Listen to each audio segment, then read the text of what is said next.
बिस्मिल्लाहिर्रहमानिर्रहीम। अस्सलामुअलैकुम। सऊदी अरब की अब तक की आम खबरों के साथ मैं हूं आमिर शहजाद। अगर आप भी सऊदी अरब के हालात वाक़यात से बाखबर रहना चाहते हैं तो वीडियो को पूरा देखिएगा। बढ़ते हैं खबरों की जानिब और शामिल करते हैं आज की पहली खबर।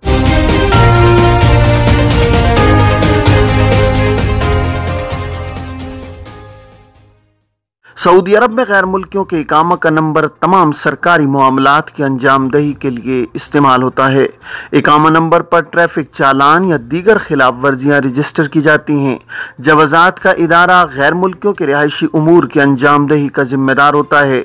इकामों का इजरा और उनकी तजदीद जवाज़ात के इदारे से ही होती है। एक शख्स ने जवाज़ात से सवाल किया है कि किस्तों पर अशिया खरीदी हैं जिनकी रकम बाकी है, क्या खुरूज निहाय लगाया जा सकता है। इस हवाले से जवाज़ात का कहना था कि जब तक किस्तों पर खरीदी गई अशिया की अदायगी नहीं कर दी जाती, खुरूज निहाय वीज़ा जारी नहीं कराया जा सकता। वाज़ेह रहे कि अदायगी के हवाले से अगर किसी ने किस्तों पर गाड़ी खरीदी है या उसके ज़िम्मे मोबाइल, इंटरनेट, बिजली का बिल वगैरह वाजिबुल अदा हो, इस सूरत में भी उसका खुरूज निहाय वीज़ा यानी फ़ाइनल एग्ज़िट नहीं लगेगा। फ़ाइनल एग्ज़िट वीज़े के लिए लाजमी है कि किसी किस्म के वाजिबात बाकी ना हों। अदायगी बाकी होने की सूरत में गैर मुल्की कारकुन की फ़ाइल में उनका इंदराज होता है और जब तक तमाम अदायगियाँ मुकम्मल न कर दी जाएँ, खुरूज निहाय नहीं लगाया जा सकता। अलावा अज़ीं अगर किसी के नाम पर गाड़ी रजिस्टर हो, उसका भी खुरूज निहाय उस वक्त तक नहीं लगाया जाएगा जब तक गाड़ी उसके नाम से ख़त्म न कर दी जाए। गाड़ी फ़रोख्त करने या किसी और के नाम ट्रांसफ़र कराने के बाद ही फ़ाइनल एग्ज़िट वीज़ा लगाया जा सकता है, इससे कबल नहीं। ट्रैफिक चालान के हवाले से एक शख्स ने सवाल किया है कि कारकुन के इकामा पर ट्रैफिक चालान है, क्या इकामा तजदीद हो सकता है। सवाल के जवाब में जवाज़ात का कहना था कि ऐसे गैर मुल्की कारकुन जिनके खिलाफ किसी भी किस्म के जुर्माने वाजिबुल अदा हों, उनके इकामे या ड्राइविंग लाइसेंस उस वक्त तक तजदीद नहीं कराए जा सकते जब तक चालान की रकम अदा न कर दी जाए। ट्रैफिक खिलाफ वर्जियों के हवाले से जवाज़ात का कहना था कि चालान की बर वक्त अदायगी न करने की सूरत में इकामत तजदीद किया जा सकता है, न ही दीगर सरकारी मामलात अंजाम दिए जा सकते हैं। वाज़ेह है कि सऊदी अरब में इकामा नंबर से तमाम सरकारी मामलात को मरबूत किया जाता है। किसी भी नौइयत की खिलाफ वर्जी या चालान का इंदराज इकामा नंबर पर ही होता है।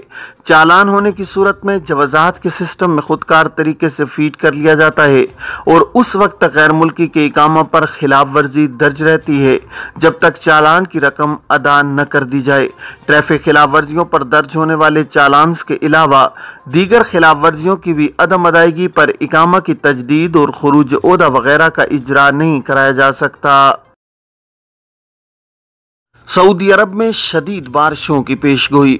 सऊदी महकमा मौसमियात का कहना है कि सऊदी अरब में शदीद बारिशों का इम्कान है जिससे सैलाबी सूरत हाल पैदा होने का भी खतरा है। अरब खबरिसा इदारे के मुताबिक सऊदी अरब के कौमी मरकज बराए मौसमियात ने मुमलिकत में मौसम से मुतालिक एडवाइजरी जारी की है जिसमें हफ्ते से बुध तक मुख्तलिफ रीजन्स में गरज चमक के साथ शदीद बारिशों की पेशगोई की गई है।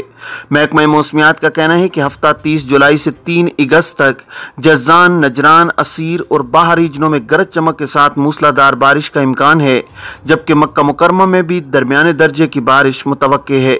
महकमा मौसमियात का कहना है कि बारिशों का ये सिस्टम रियाज, शर्किया और कसीम रीजन को भी मुतासिर कर सकता है और यहाँ भी तेज बारिशें हो सकती हैं। कौमी मरकज का मजीद कहना है कि बारिशों के बायस सैलाबी सूरत हाल पैदा होने का भी खतरा है। इस दौरान शहरी नशेबी इलाकों में जाने से गुरेज करें और एहतियाती तदाबीर इख्तियार की जाएं। उधर सऊदी अरब के जज़ान रीजन की मशरकी कमिश्नरी अल एदाबी में आसमानी बिजली गिरने से एक लड़की हलाक जबकि उनकी बहन जख्मी हो गई। अखबार 24 से गुफ्तगू करते हुए मुतासरा खानदान के सरबराह ने बताया है कि रीजन में गरज चमक के साथ बारिश का सिलसिला जारी था कि इसी असना में इंतहाई खौफनाक अंदाज में बिजली गिरने की आवाज़ सुनाई दी। शहरी ने मजीद बताया कि आसमानी बिजली उसके घर पर गिरी जिससे उसकी 2 बेटियां मुतासिर हुई। बड़ी बेटी जिनकी उम्र 27 बरस थी बिजली गिरते ही बेहोश हो गई, जबकि दूसरी बेटी जो उनके साथ ही थी वो भी मुतासिर हुई। मुतासर शख्स का मजीद कहना था कि बेटियों को फौरी तिब्बी इमदाद फराम करते हुए अस्पताल ले जाया गया, जहां पहुंचकर मालूम हुआ कि बड़ी बेटी हलाक हो चुकी थी, जबकि दूसरी बेटी को इब्तिदाई तिब्बी इमदाद फराम की गई जिसके बाद उनकी हालत बेहतर हो गई। सऊदी अरब में 12,632 गैर कानूनी तारकीन गिरफ्तार।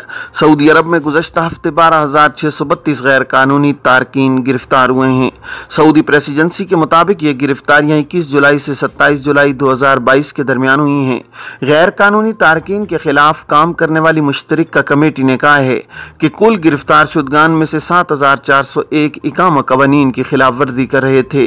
3,412 गिरफ्तार शुदगान सरहदी कवानीन की खिलाफ वर्जी के मुर्तकिब थे, जबकि 1,819 तारकीन लेबर कवानीन की खिलाफ वर्जी में मुलव्विस पाए गए हैं।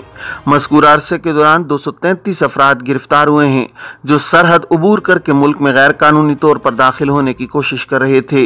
इनमें से 40% यमनी, 49% इथोपी, जबकि 11% दीगर ममालिक के तारकीन थे। इसी तरह सरहद उबूर करके गैर कानूनी तौर पर मुल्क से बाहर जाने की कोशिश करते हुए 35 अफराद गिरफ्तार हुए हैं।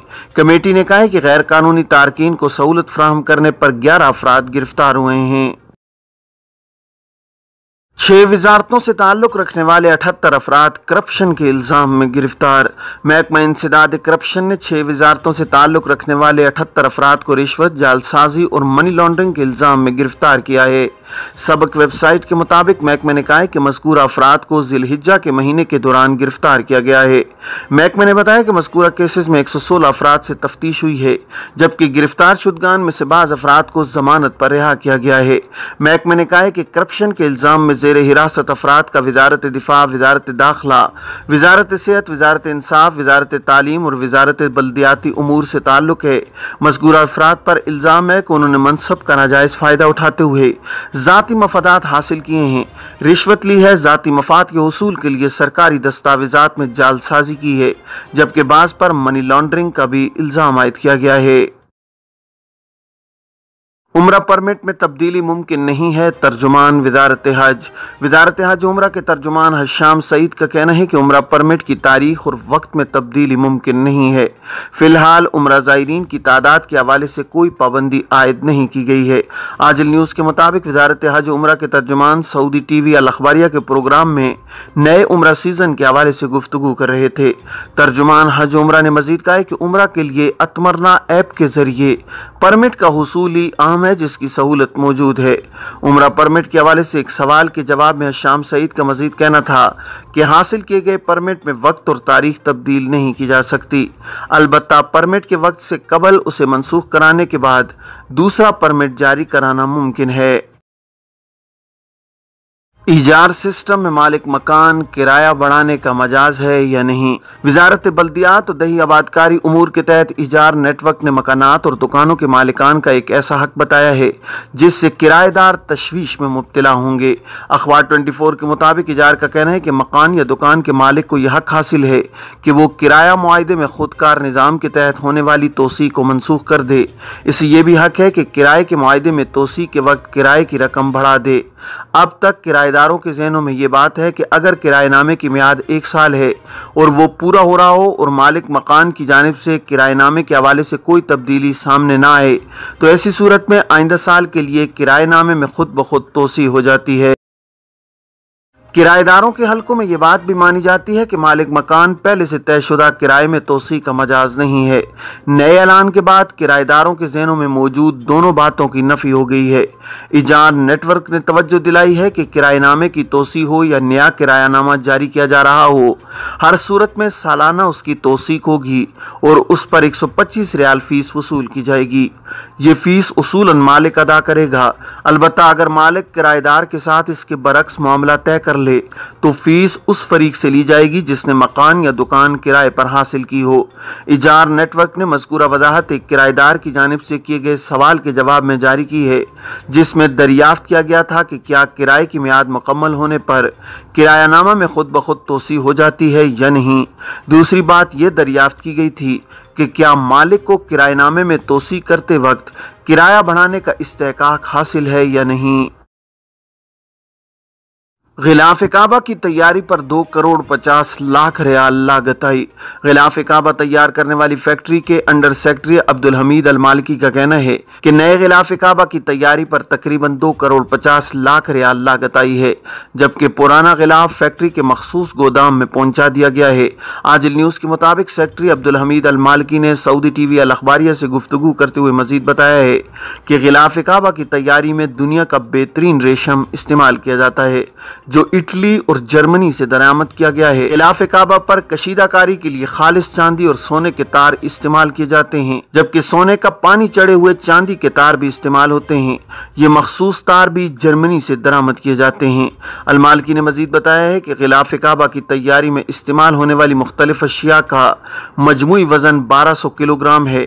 इन अशिया को खास तौर पर गिलाफ काबा के लिए तैयार कराया जाता है। ये थी अब तक की आम खबरें। अब तमाम अहबाब के कीमती वक्त का बहुत शुक्रिया। अपना अपने इर्द गिर्द के लोगों का बहुत सारा ख्याल रखिएगा। मुझे दीजिए इजाज़त। अस्सलामु अलैकुम वरहमतुल्लाहि वबरकातुहू।